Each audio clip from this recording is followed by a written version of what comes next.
Three structures, three different regions of India, and each one breaks a different rule of engineering. One is carved from a single rock. One is built from massive granite blocks lifted impossibly high. One was designed like a moving chariot, aligned with the sun itself. And it gets worse, because none of them leave behind clear instructions. No blueprints, no step-by-step construction records. And yet, the precision is undeniable. So now the problem multiplies. How were they built? Why do they share the same level of complexity? And what were they really trying to represent? The common assumption is simple. Ancient temples are religious monuments, built with devotion, explained by tradition. But that assumption starts to fail here, because these structures are not just symbolic. They are technical, measured, calculated, and in some cases, engineered beyond what we expect for their time. Let's follow the first location, Eastern India, 13th century, the Konark Sun Temple. At first glance, it looks like ruins.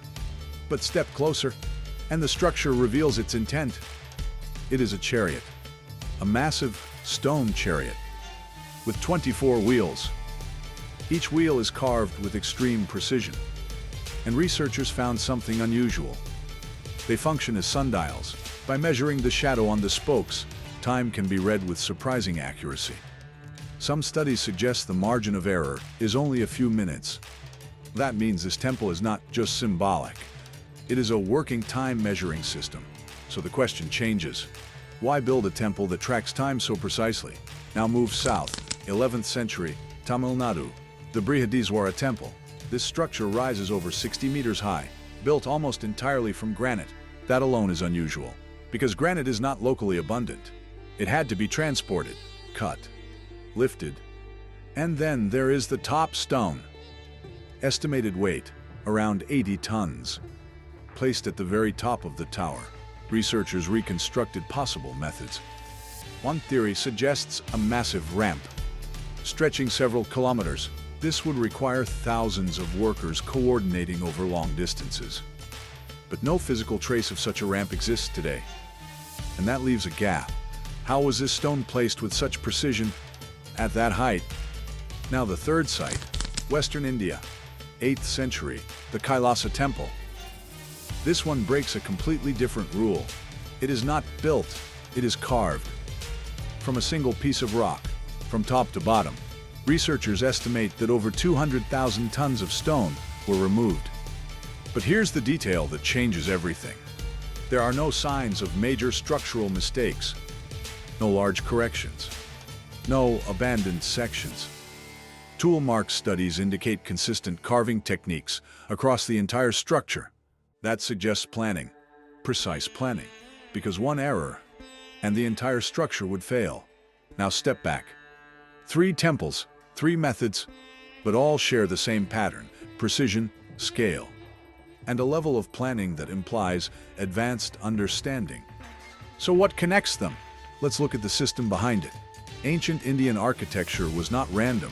It followed strict mathematical and cosmological principles: angles, proportions, alignments, the position of the sun, the movement of time, the concept of the universe as a structured system.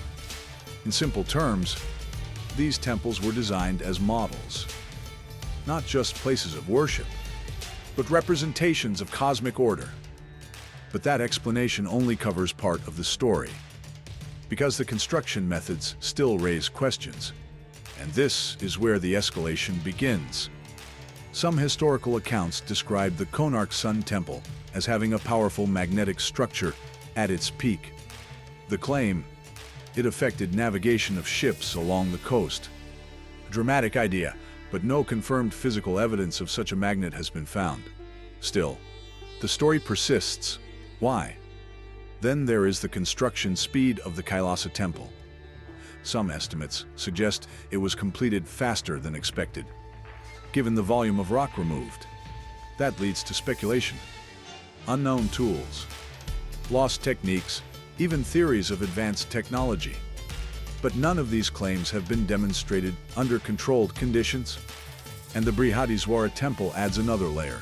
Its tower is so precisely proportioned that some observers claim it casts minimal shadow at certain times, a detail often repeated. But when studied closely, this effect can be explained through geometry and sun angle. Still, the perception of anomaly remains. Now we reach the second layer of interpretation. One theory suggests that ancient builders possessed knowledge that has since been lost.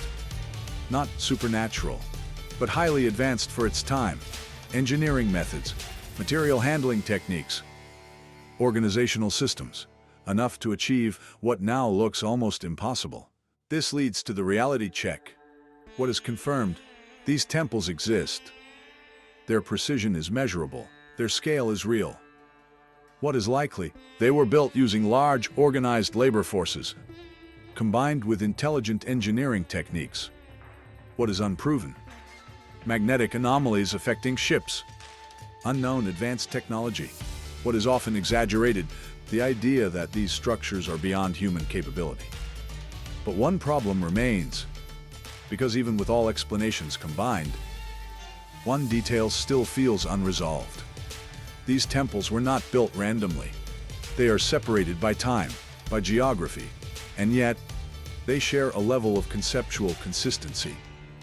Cosmic alignment, mathematical precision, symbolic representation of universal order, almost like fragments of the same idea, applied in different forms.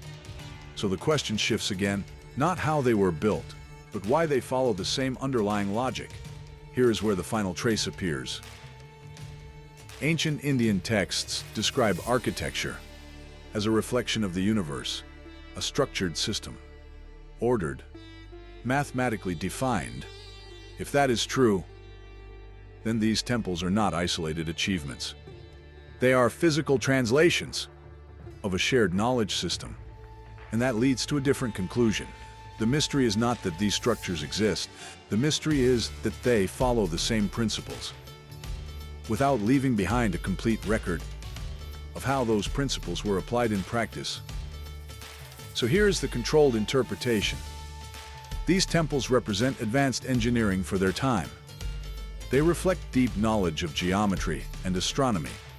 They were likely built using methods that are partially understood, but not fully reconstructed. And some of the more extreme claims are not supported by current evidence. But one question remains.